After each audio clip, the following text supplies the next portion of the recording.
Hello दोस्तों, प्रिया histology में आप सबका स्वागत है।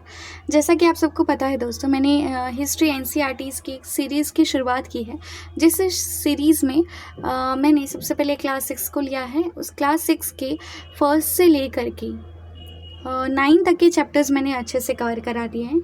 10 चैप्टर्स पे हैं हम। 10 चैप्टर्स का नाम आप देख सकते हैं, ये रहा।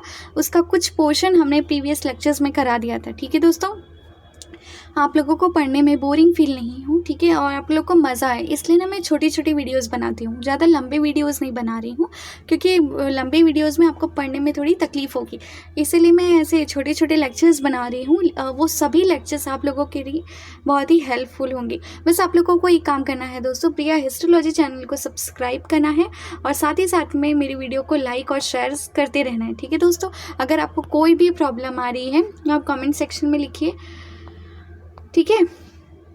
अगर आप मुझसे अपनी प्रॉब्लम शेयर करेंगे तो मुझे अच्छा लगेगा और मैं आप लोगों को सॉल्यूशन भी दूंगी, ठीक है। हमने किताबों तक पढ़ा था, यहाँ से बाकी था हमारे पुरानी कहानियों का संकलन और संरक्षण। देखिए, ये हमने मणिमेखले शिल्पद्दिकारम यहाँ तक हमने पढ़ाई की थी प्रीवियस लेक्चर्स में। यहाँ से शुरू करते हैं। पुरानी कहानियों का संकलन और संरक्षण।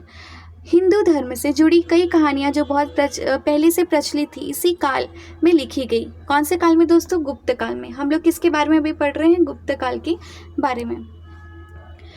इनमें पुराण भी शामिल है। पुराण का शाब्दिक अर्थ है प्राचीन। पुराणों में विष्णु, शिव, दुर्गा, पार्वती जैसे देवी देवताओं से जुड़ी कहानियां हैं। इन देवी देवताओं की पूजा की विधियां दी गई हैं। इसके अतिरिक्त संसार की सृष्टि तथा राजाओं के बारे में भी कहानियां हैं। अधिकतर पुराण सरल संस्कृत श्लोक में लिखे गए। पुराण किस में लिखे गए दोस्तों? सरल संस्कृत श्लोक में लिखे गए, जिससे सब उन्हें सुन और समझ सके। पुराणों का पाठ पुजारी मंदिरों में क्या करते थे और लोग सुनते थे। ठीक है, तो जो पुराण है उसका पाठ कहाँ किया जाता था? मंदिरों में। पुराण का अर्थ होता है प्राचीन। दो संस्कृत महाकाव्य महाभारत और रामायण लंबे अरसे से लोकप्रिय रहे। ठीक है दोस्तों, कौन? महाभारत और रामायण लंबे अरसे से लोकप्रिय रहे हैं। तुम में भी कुछ बच्चे इन कहानियों से परिचित होंगे। महाभारत कौरव और पांडवों के बीच युद्ध की कहानी है। इस युद्ध का उद्देश्य पुरु वंश की राजधानी हस्तिनापुर की गद्दी प्राप्त करना था। ठीक है दोस्तों, आप लोगों ने महाभारत तो देखा ही होगा, ठीक है, दूरदर्शन चैनल पर आता है। कोविड के टाइम पे तो सुबह शाम सिर्फ महाभारत और रामायण ही देखने को मिलते थे, तो जिनको नहीं भी पता होगा उन्हें भी चीज़ें पता थी। सुबह भी देखने को मिलता था 1 आवर के लिए, और नाइट में भी देखने को मिलता था। यह कहानी तो बहुत ही पुरानी है। आज इसे हम जिस रूप में जानते हैं वह करीब 1500 साल पहले लिखी गई। माना जाता है, ठीक है, क्या माना जाता है कि पुराण और महाभारत दोनों को ही व्यास नाम के ऋषि ने संकलित किया था। महाभारत में भगवत गीता भी है। बहुत इंपॉर्टेंट क्वेश्चन, ठीक है दोस्तों, 1 मार्क्स अपने फिक्स कर लीजिए। और देखिए दोस्तों, ये सारी जो चीज़ें हैं ना, मैं इसलिए नहीं बोल रही हूँ कि ये आप क्लास के स्टूडेंट हैं इसलिए आपको पता होनी चाहिए।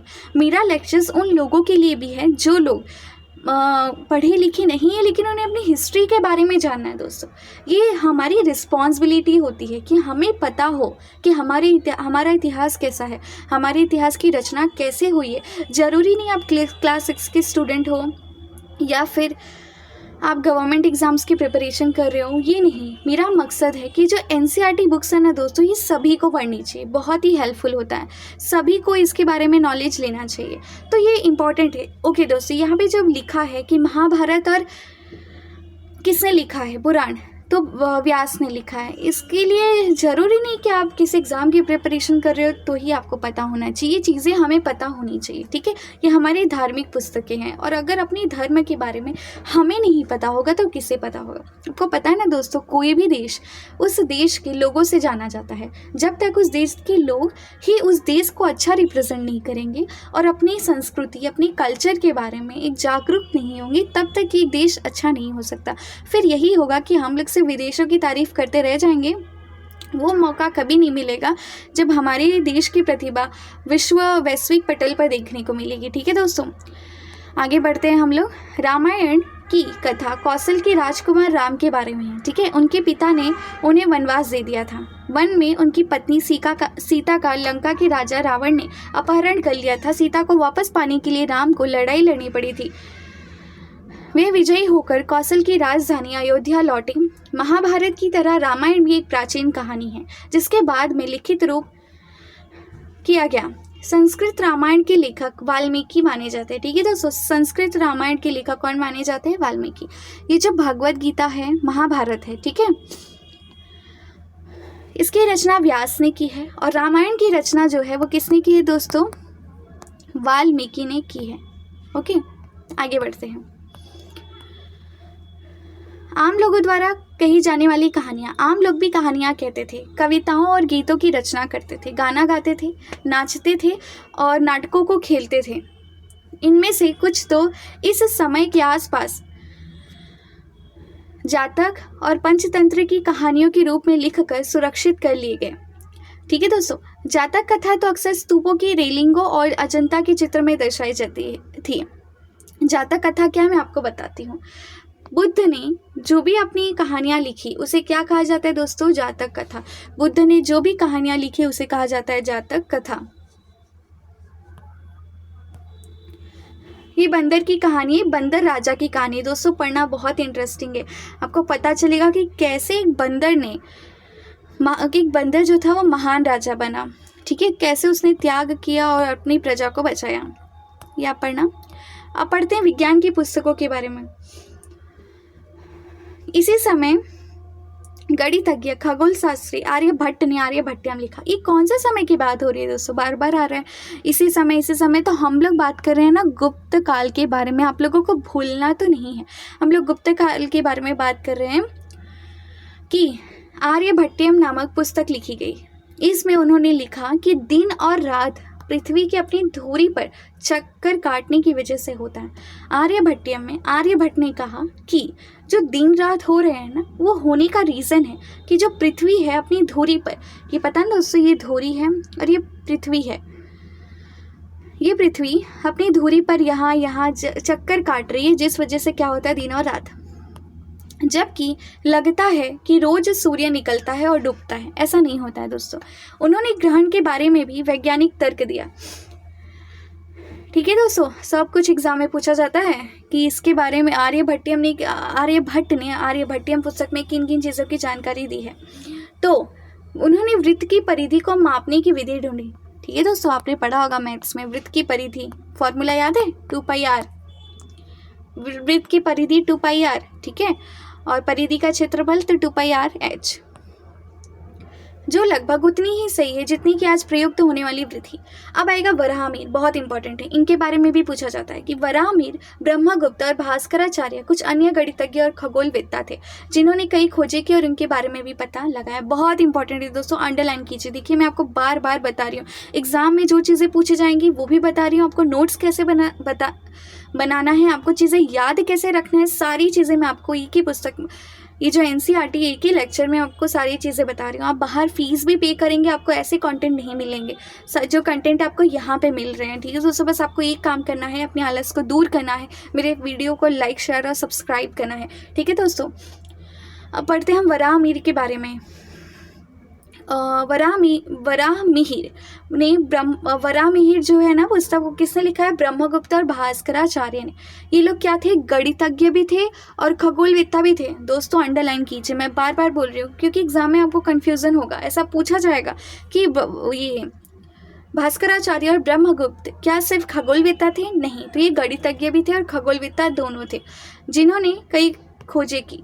ठीक है, ये इंपॉर्टेंट है। शून्य अंकों का प्रयोग पहले से होता रहा था, पर अब भारत के गणितज्ञों ने शून्य के लिए एक नए चिन्ह का आविष्कार किया। गिनती की यह पद्धति अरबों द्वारा अपनाई गई, तब यूरोप में भी फैल गई, आज भी पूरी दुनिया में प्रयोग की जाती है। क्योंकि दोस्तों आज हम लोग जो भी किसी भी डिजिट के पीछे जीरो लगाते हैं ना, उस जीरो की खोज करने वाला भी कौन है? भारत। ठीक है। आयुर्वेद चिकित्सा विज्ञान की एक विख्यात पद्धति है जो प्राचीन भारत में विकसित हुई। प्राचीन भारत में आयुर्वेद के 2 प्रसिद्ध चिकित्सक थे, चरक। याद रखना दोस्तों, ये मतलब ये सब जो ना बेसिक है।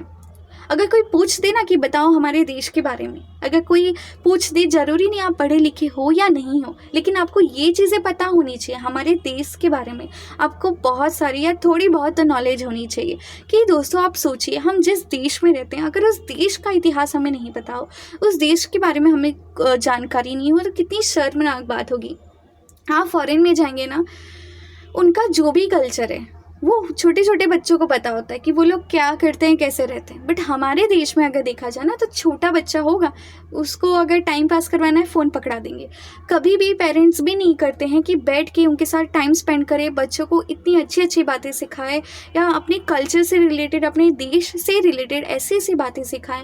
वो ये नहीं सोचते कि ये सारी बातों से हमारा भी फ़ायदा होगा और बच्चों का भी फ़ायदा होगा, उन्हें भी हमारी संस्कृति के बारे में अच्छी अच्छी नॉलेज मिलेगी। नहीं दोस्तों, लेकिन आजकल के जो पेरेंट्स हैं वो तो और ही एडवांस है। क्या करेंगे, बच्चों को फ़ोन पकड़ा देंगे। ऐसा नहीं करना चाहिए, ठीक है।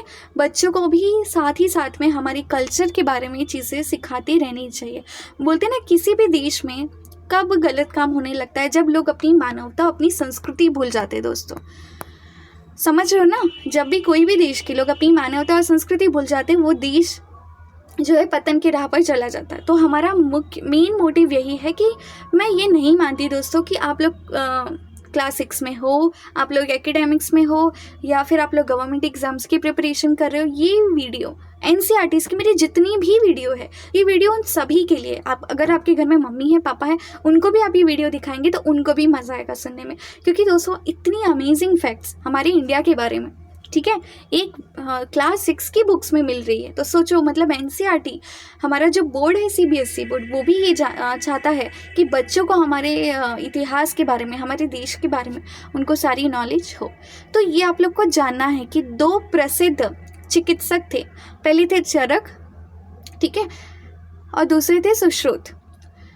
चरक द्वारा रचित चरक संहिता औषधि शास्त्र की उल्लेखनीय पुस्तक है, और सुश्रुत ने सुश्रुत संहिता में शल्य चिकित्सा की विधियों का वर्णन किया है। बहुत इंपॉर्टेंट है दोस्तों, मैं बार बार आपसे रिक्वेस्ट कर रही हूँ, वीडियो को देखते रहिए, अंत तक देखिए, उसको रिवीजन भी करते रहिए। मेरा मेन मकसद यही है ना कि आपको इतनी अच्छे से मैं आपको नॉलेज प्रोवाइड करा दूँ कि फिर आप लोगों को कहीं से भी कोई भी प्रॉब्लम नहीं है। आप लोग बस रिवीजन करते रहिए, मैं आप लोग के साथ हूँ। आप लोगों को बस एक काम करना है, मेरे वीडियो को लाइक, शेयर और सब्सक्राइब करना है मेरे चैनल को, ठीक है। 2 लोग थे, चरक, ठीक है।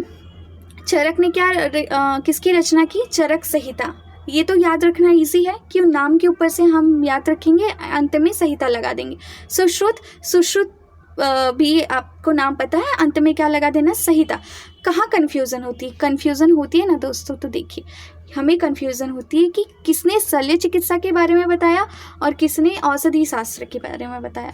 तो जो चरक थे, चरक ने औषधि के बारे में बताया, और जो सुश्रुत थे उन्होंने शल्य चिकित्सा। एक ट्रिक बताऊं दोस्तों, सुश्रुत का शल्य चिकित्सा का स, इससे याद रहेगा कि सुश्रुत ने शल्य चिकित्सा बताया, ठीक है दोस्तों। बहुत ही इजी ट्रिक बता रही हूँ। और चरक, बाकी बचा औषधि शास्त्र, तो वो किसने बताया? चरक संहिता में चरक द्वारा बताया गया, ठीक है दोस्तों।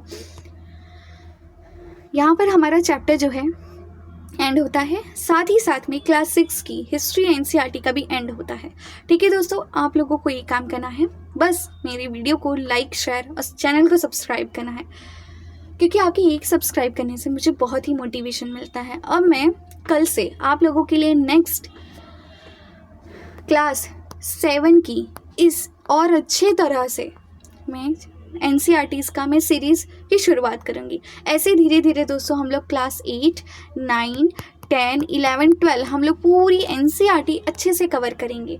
बस दोस्तों मुझे आप लोगों का सपोर्ट चाहिए, आप लोग ऐसे ही पेशेंस बनाए रखिए। मैं लाइन वाइज आप लोगों के लिए वीडियोस अपलोड करती रहूँगी। बस आप लोगों को लाइक, शेयर और सब्सक्राइब करना नहीं भूलना है। देखिए दोस्तों, ज़रूरी नहीं, वैसे तो हम लोग यूट्यूब पर कितना फालतू टाइम हम लोग अपना स्पेंड करते हैं, ठीक है, फालतू वीडियोस देखने में स्पेंड करते हैं। फिर हमें ऐसा लगता है कि नहीं वही हमारी ज़िंदगी, लेकिन ज़िंदगी में कुछ अक्सर नया करने की सोचिए दोस्तों। सोचिए मैं ऐसा वीडियो देखूं जिससे मुझे कहीं नॉलेज मिले। मैं ये नहीं बोल रही हूँ कि आप सिर्फ मेरा ही देखिए, और भी लोगों का वीडियोस देखिए जिससे आपको कुछ नॉलेज मिले, जिससे आपका जो पर्सनालिटी है वो डेवलप हो। बाद में ना दोस्तों हम लोग क्या करते हैं ना, बाद में हम लोग पर्सनालिटी डेवलपमेंट की क्लास लेते हैं। जब तक जो ज़िंदगी का मेन टाइम था जहाँ पे पर्सनालिटी डेवलप करना था, वो तो हमने फ़ोन में रील्स देख के बिता दिए। लेकिन अब क्या करना है, आप लोगों को चीज़ें पढ़नी है, नॉलेज लेना है, एक्सप्लोर करना है, अपनी इंटरनल ठीक है। हम अपनी एक्सटर्नल ब्यूटीज़ को बढ़ाने की बजाय हमें अपनी इंटरनल ब्यूटीज़ को ज़्यादा बढ़ानी चाहिए। हमारी इंटरनल ब्यूटीज़ कैसे बढ़ेगी दोस्तों? आपके नॉलेज से, ठीक है। हमारा जो नॉलेज है वो हमें क्या बनाएगा दोस्तों? सक्सेसफुल, क्योंकि नॉलेज की वजह से ही हम एग्ज़ाम क्रैक कर सकते हैं और अच्छी से अच्छी जॉब पा सकते हैं, ठीक है दोस्तों।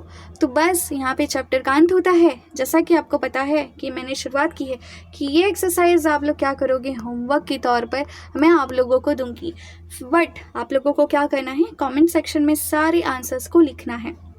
साथ ही में अपने नोटबुक में नोट्स कैसे बनाए वो आप मेरे साथ शेयर कर सकते हो, ठीक है। अब हम लोग मिलते हैं नेक्स्ट लेक्चर में, ठीक है, और क्लास 7 की एनसीईआरटी शुरू करेंगे तब। Okay, thank you. एंड करते हैं सेशन। Good bye.